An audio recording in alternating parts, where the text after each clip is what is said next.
नमस्कार, FM news देख रहे हैं आप। मैं हूं आपके साथ विशाल कालरा।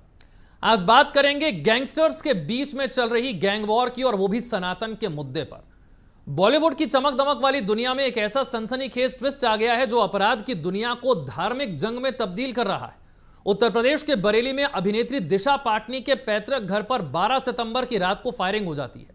और यह कोई साधारण वारदात नहीं है, यह सनातन धर्म के नाम पर शुरू हुई एक जंग है जो अब रोहित गोदारा और लॉरेंस बिश्नोई जैसे कुख्यात गैंगस्टर्स के बीच खुली दुश्मनी में बदल गई है।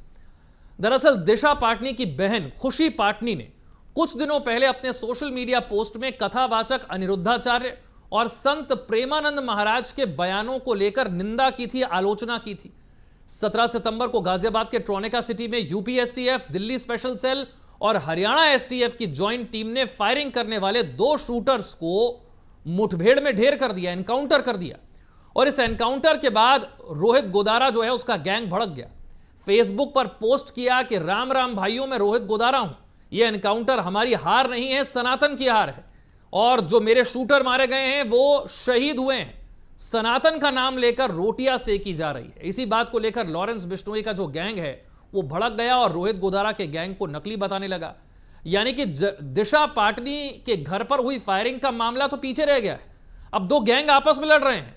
लॉरेंस बिश्नोई का गैंग रोहित गोदारा के गैंग को नकली बता रहा है और कह रहा है कि सनातन के नाम पर इस तरह से गोलीबारी नहीं होनी चाहिए। यानी कि गैंगस्टर आपस में यह तय कर रहे हैं कि सनातन की रक्षा कौन करेगा। इसी पर चर्चा करने के लिए बेहद खास मेहमान एल एन राव साहब, दिल्ली पुलिस के पूर्व डीसीपी हमारे साथ जुड़ गए हैं। एल एन राव साहब, कमाल की बात है, ये 2 गैंग आपस में लड़ रहे हैं और एक इतने नोबल कॉज के लिए। मानो सनातन की रक्षा अब यही करेंगे, लॉरेंस बिश्नोई और रोहित गोदारा यही बचे हैं हमारे पास सनातन की रक्षा के लिए।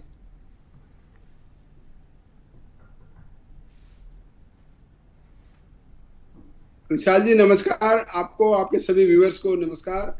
और ये आजकल जो सनातन बनने की होड़ लगी है, खास तौर से क्रिमिनल्स में, गैंगस्टर्स में, ये एक चौंकाने वाली बात मैं नहीं समझता हूँ। क्योंकि ये लोग पहले से ही अपने आप की अपनी छवि एक हिंदुत्व वाली बनाना चाह रहे हैं। भले ही वो इस छवि को इस प्रकार से बनाना चाह रहे हैं कि देखिए हम तो हिंदुओं के हितैषी हैं और हिंदुओं की बात को मानते हैं और सनातन धर्म में विश्वास रखते हैं। भले ही वो कोई क्राइम कर रहे हैं, लेकिन फिर भी हिंदुत्व के बहाने से अपनी सपोर्ट को बढ़ाने की कोशिश कर रहे हैं, मुझे ऐसा लगता है। लेकिन मैं एक बड़ा स्पष्ट बात बता दूं, क्राइम क्राइम ही होता है। वो किसी जाति, धर्म या विशेष समुदाय से कोई संबंध नहीं रखता है। क्रिमिनल क्रिमिनल है और जो क्राइम करता है उसको हमारा देश का कानून जिस ढंग से लेकिन एल एन राव साहब, यहां पर तो ऐसा लग रहा है कि सनातन का नाम लेंगे तो दिशा पाटनी हो या सिद्धू मूसेवाला हो या फिर कपिल के कैफे पर फायरिंग करने की घटना हो, फाजिल पुरिया पर अटैक करना हो, गिप्पी ग्रेवाल हो, न जाने कितने सेलिब्रिटीज के घर पर, सलमान खान के घर पर फायरिंग हो, इन सबको जस्टिफाई कर दिया जाएगा क्या कि हम तो सनातन की रक्षा कर रहे हैं साहब, और सनातन के रास्ते में जो भी आएगा, जो गलत बोलेगा साहब, हम तो फायरिंग कर देंगे, हम हैं सनातन के रक्षक। विशाल जी देखिए, इस प्रकार के ऐसे कोई कार्रवाई करने से कोई किसी प्रकार का कोई एग्जम्पशन किसी को मिल नहीं सकता। कानून ने अपना काम करना है और जो भी इतने क्राइम आपने बताए उन सभी क्रिमिनल्स के लिए उन्होंने जो भी क्राइम किया है उनके प्रॉपर एफआईआर दर्ज हुई है। एफआईआर दर्ज करने के बाद इन्वेस्टिगेशन हुई है, अपराधियों के खिलाफ चार्जशीट फाइल हुई है। तो इसमें ऐसा कुछ नहीं है कोई सनातन के नाम से कहीं जाकर फायरिंग करे या किसी को ये टारगेट करे कि नहीं आप सनातन के खिलाफ हैं इसलिए हम आपको कर रहे हैं। ये ऐसा करने से वो कानून के शिकंजे से बच नहीं सकते। किसी प्रकार की कोई उनको छूट नहीं मिल सकती। जो कानून में है उसी हिसाब से उनको उसका प्रावधान होगा, उसकी इन्वेस्टिगेशन वैसे ही होगी और ट्रायल में अगर ये साबित हो गया कि हाँ उन्होंने क्राइम किया तो सजा भी उसी हिसाब से मिलेगी। इसमें कोई भी रियायत नहीं होती है कि कोई धार्मिक रियायत की बात ही नहीं है ना यहाँ पर। एल एन राव साहब, एक आदमी उसमें से वो है लॉरेंस बिश्नोई जो ऑलरेडी जेल में है, जेल में बैठकर इंटरव्यू देता है, जेल में उसे पता नहीं कौन कौन सी सुविधाएं मिलती हैं। ऐसी सारी बातें सामने आती रहती हैं, आए दिन किसी ना किसी वारदात में लॉरेंस बिश्नोई का नाम सामने आ जाता है। ये तो बहुत बड़ा धब्बा लग रहा है हम पर। क्या है हमारा सिस्टम कि एक आदमी जो जेल में बैठा है उसके नाम पर बाहर गोलीबारी हो रही है और उसके गैंग के लोग सोशल मीडिया पर बड़े बड़े दावे कर रहे हैं। ये हो क्या रहा है? ये देखिए, ये जो बातें देखने में आ रही हैं पब्लिक की सरेआम, ये हो रहा है कि कोई भी गैंगस्टर अगर जेल में रहकर अपनी एक्टिविटी चला रहा है और वो बात अगर सही है तो बिल्कुल ये एक प्रकार से शर्म की बात है हमारे इसके लिए इसके जो प्रशासन है उसके लिए, जेल प्रशासन के लिए, पुलिस प्रशासन के लिए और जो सरकारों के लिए भी। अगर कोई इस प्रकार से गैंगस्टर जेल में रहकर अपनी कार्रवाई करवाता है या करता है या खास तौर से जो इंटरव्यू की बात आप कर रहे हो, ये कई बार पीछे सुनने में आया था कि उसने जेल में इंटरव्यू दिया है, और ये सोशल मीडिया पे भी हुआ है। और वो सोशल मीडिया पर अपनी एक्टिविटीज करके ये दिखाना चाहते हैं कि देखिए हम कितने पावरफुल हैं और हम कहीं से भी कुछ भी कर सकते हैं। और ये एक बात और है इनके बारे में, वो समझते हैं कि हमने जो टारगेट बनाए हुए हैं, टारगेट्स के हिसाब से काम कर रहे हैं, तो वो भले ही वो अपने आप को ये चैलेंज भी करते हैं कि हाँ देखिए हमने अब अगला नंबर इसका लगा दिया है, और वो कार्रवाई करने के लिए कोशिश भी करते हैं। जैसे मुंबई में देखा गया था कि वो जो भी टारगेट थे उनके यहाँ गोली चलाने में सक्सेस हो गए थे। उसके बाद भले ही वो पकड़े गए हैं, पकड़ने जाने के बाद में पूरे जो गेम प्लान था वो एक्सपोज हुआ, उनके साथी पकड़े गए। लेकिन ये है कि यहाँ अपराधी अपने अपने मंसूबों को पूरा करने के लिए कोई भी ऐसे हथकंडे अपनाते रहते हैं, और उनको और तो कोई काम, कहीं नौकरी पे तो जाना नहीं है, यही काम सोचना है, यही प्लानिंग करनी है हर प्रकार से, किस प्रकार से अपने नाम को चमकाया जाए। गैंगस्टर्स का मेन मुद्दा यही होता है किस प्रकार से अपना नाम ऊंचा रखा जाए ताकि पब्लिक में उनके नाम की चर्चा हो। और अगर वो कहीं लेकिन से मुझे लगता है कि लॉरेंस बिश्नोई तो इस तरीके का नैरेटिव सेट करने में बहुत सफल हो गया है, क्योंकि सोशल मीडिया पर हम देखते हैं कि लॉरेंस बिश्नोई को सपोर्ट करने वाले कई लोग हैं, और वो इसलिए सपोर्ट करते हैं कि वो जो है वो देश के लिए बात करता है, वो सनातन की बात करता है। ऐसा लगता है कि गैंगस्टर्स भी देशभक्त होते हैं, गैंगस्टर्स भी सनातन के रक्षक हो सकते हैं, ऐसी सब बातें होने लगी हैं। उसने तो वो नैरेटिव सेट कर दिया ना।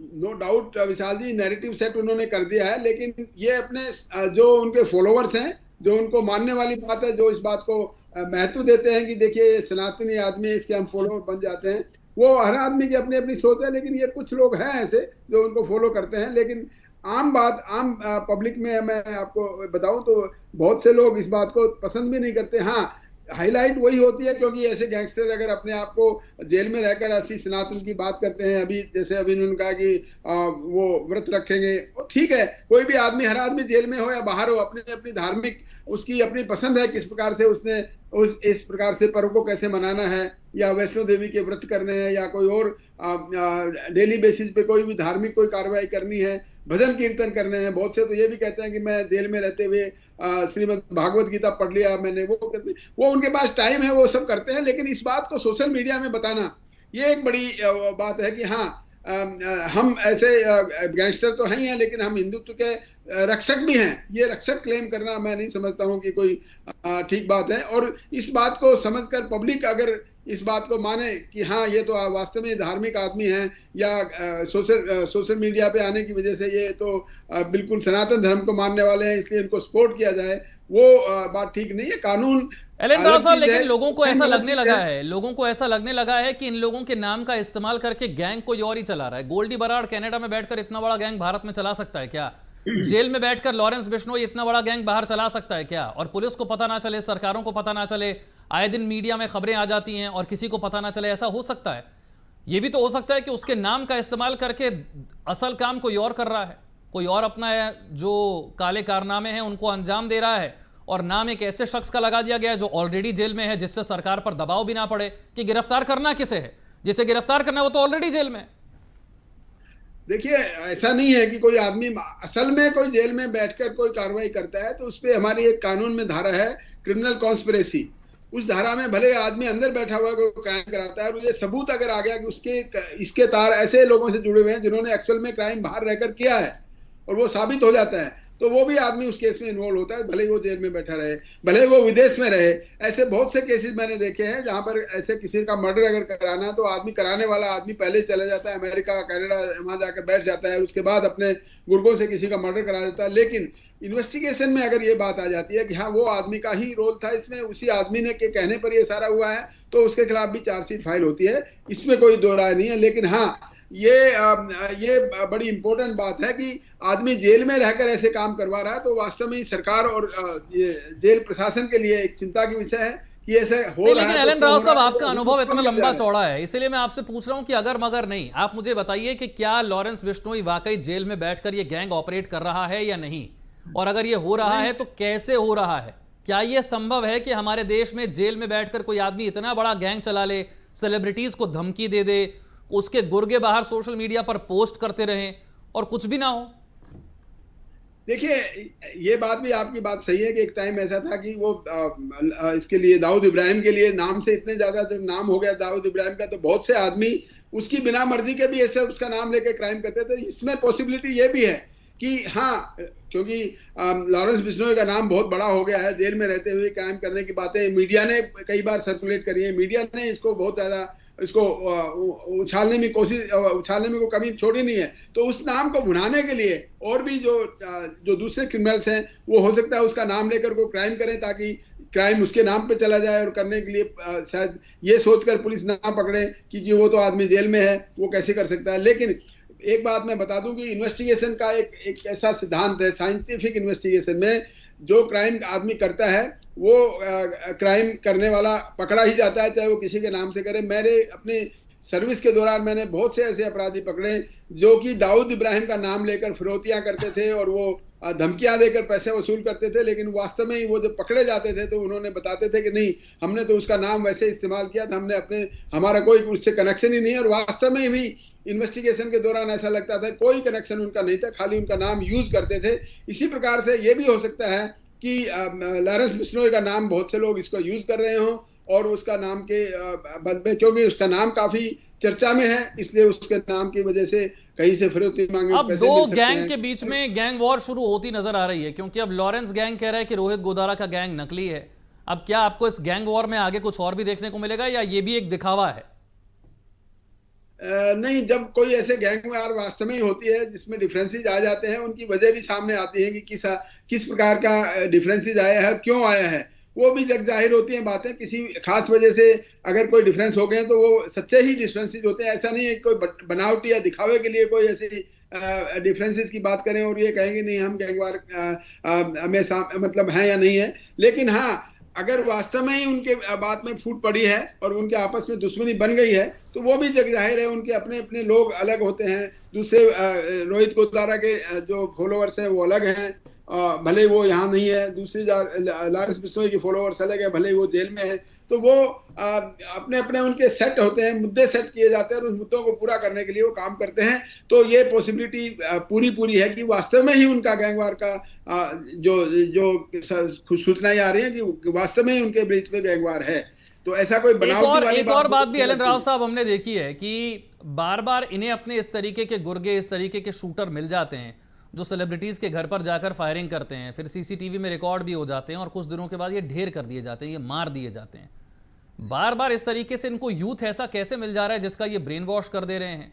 ऐसा क्या इन्हें पट्टी पढ़ाई जा रही है कि ये जाकर, वो जानते भी हैं कि हर सेलिब्रिटी के घर के बाहर जो है सीसीटीवी लगा हुआ है, किसी भी सेलिब्रिटी को अटैक करेंगे तो पुलिस तो तुरंत एक्शन में आ जाएगी, मीडिया में हाईलाइट हो जाएगा और वो मारे ही जाएंगे। उसके बावजूद ये मरने के लिए तैयार हैं ये सारे शूटर। दिशा पाटनी के केस में भी यही हुआ, जो उनके घर पर फायरिंग करके गए उनको एनकाउंटर कर दिया गया।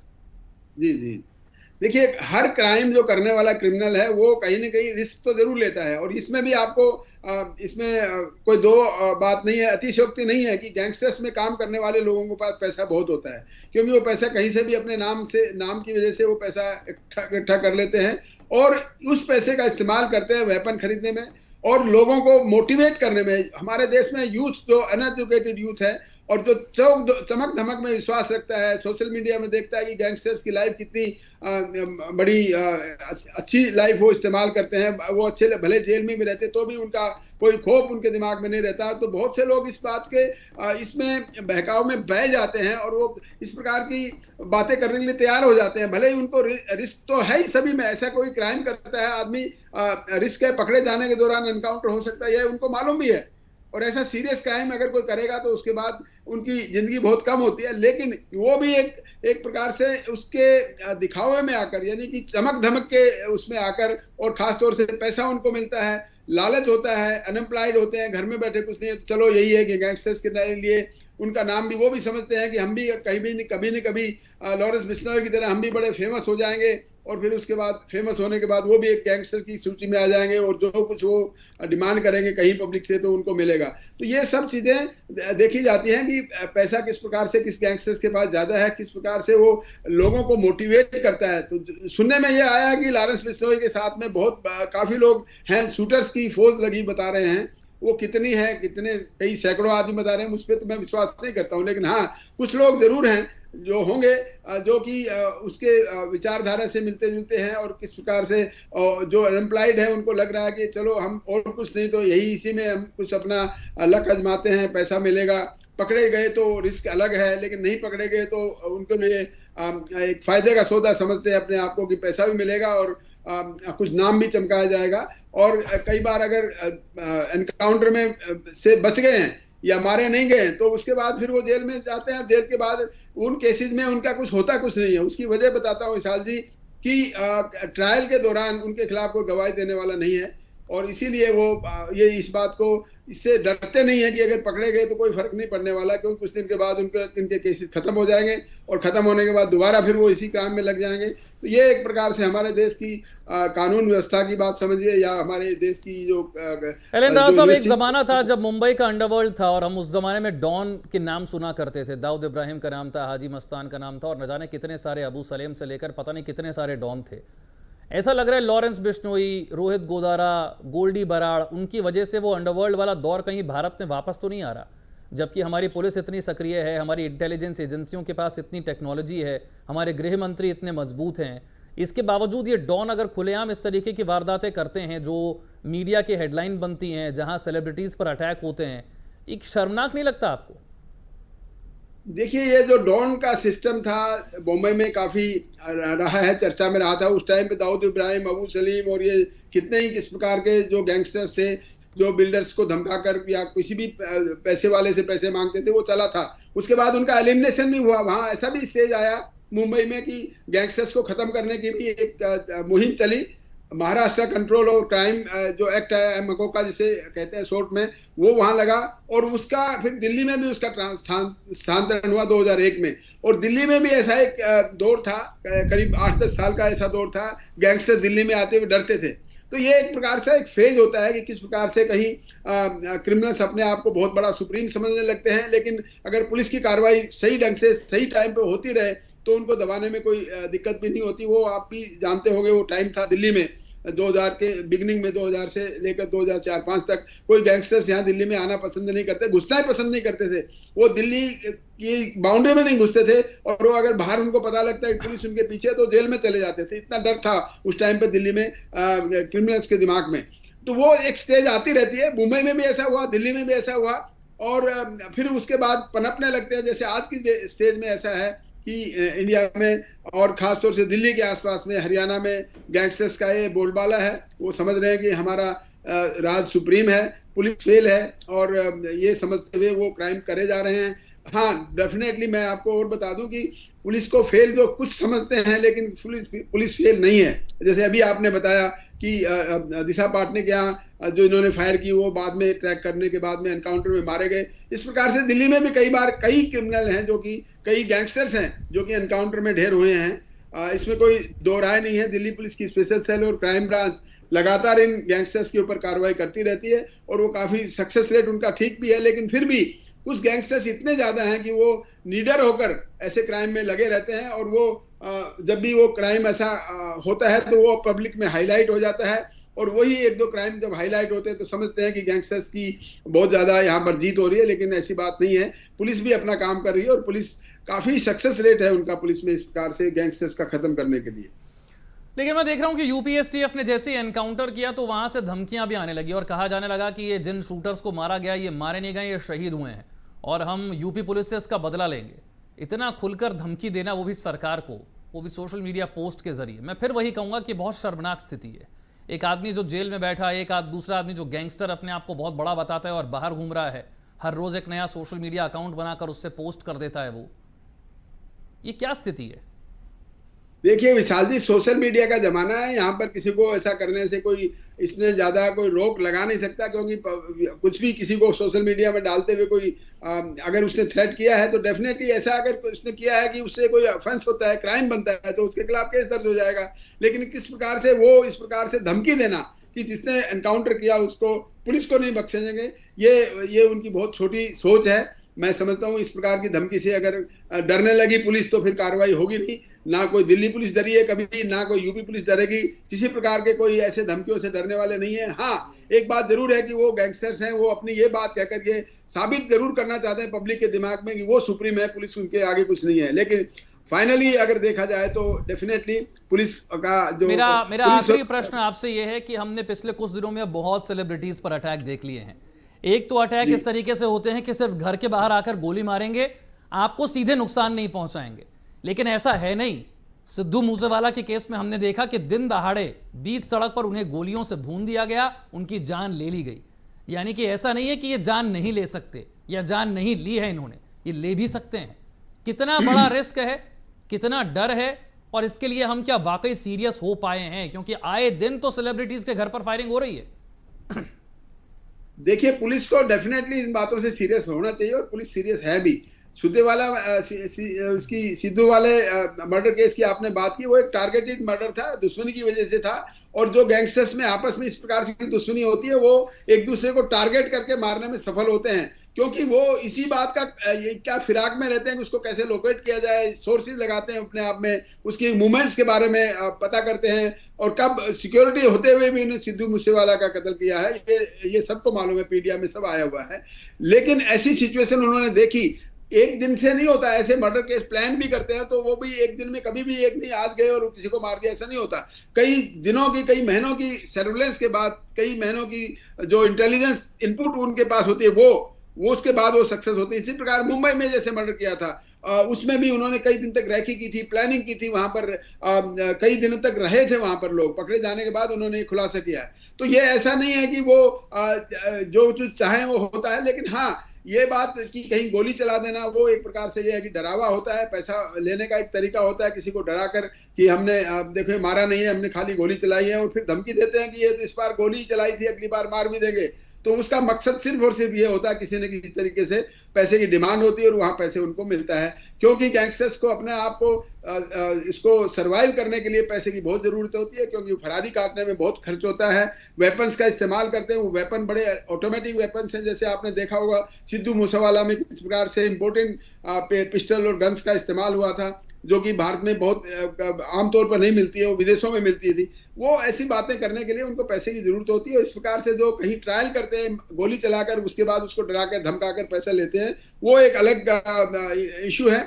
वो सिर्फ पैसे कमाने के लिए होते हैं। हाँ, जहां पर उन्होंने सोच लिया इस आदमी को मारना ही मारना है, तो वो कहीं ना कहीं देर और सवेर वो कहीं ना कहीं अपने इन मंसूबे में कामयाब होते दिख रहे हैं। लेकिन पुलिस भी उतनी ही सजग और सजग है कि वो उनको इनके बहुत ज्यादा इनके सारे मंसूबे पूरे होने में उनको कर्टेल करती। बहुत बहुत शुक्रिया एलन राव साहब हमारे साथ जुड़ने के लिए और इस बातचीत के लिए, समझाने के लिए कि ये गैंग वॉर कहां तक जा सकती है और आगे हमें कितना सतर्क रहना होगा।